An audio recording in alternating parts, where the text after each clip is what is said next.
Եվ բարի եկաք ագուլ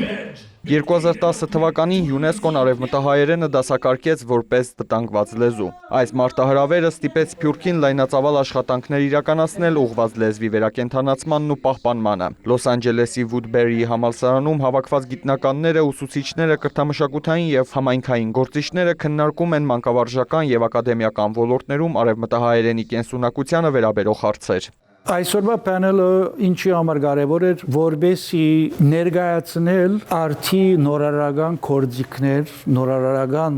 միջոցներ, որոնք ստեղծվել են այս անցնող 10 տարվա ընթացքին, հիմնված նոր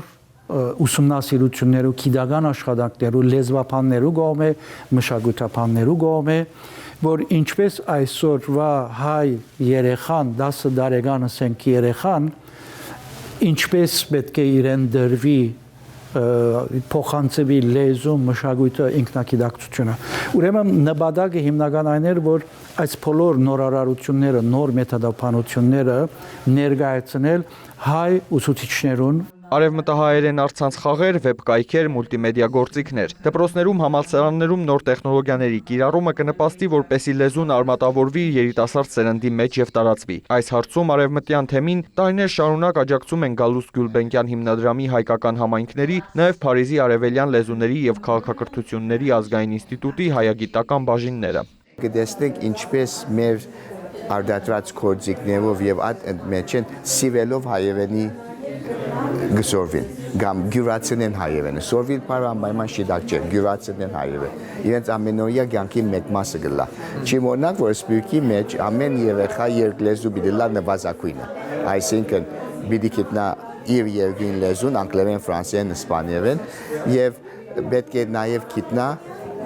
ըստ մեզ հայերեն, արևելային կամ արևմտահայերեն։ Լեզվի կենսունակությունն ապահովելու գործում անելիք ունեն նաև սփյուռքահայերը, որոնք պետք է օգտագործեն լեզուն առօրյայում փոխանցելով նոր սերնդին։ Կան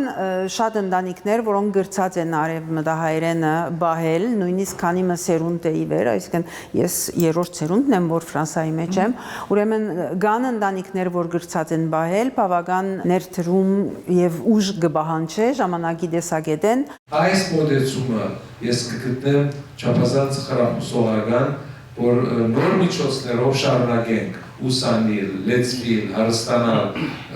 նոր ճանապարհներ փնտրել,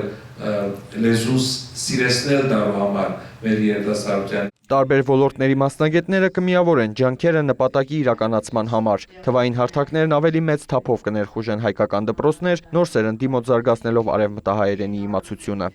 Արամ Մարանդյան, Հակոբ Փափազյան, լուրեր։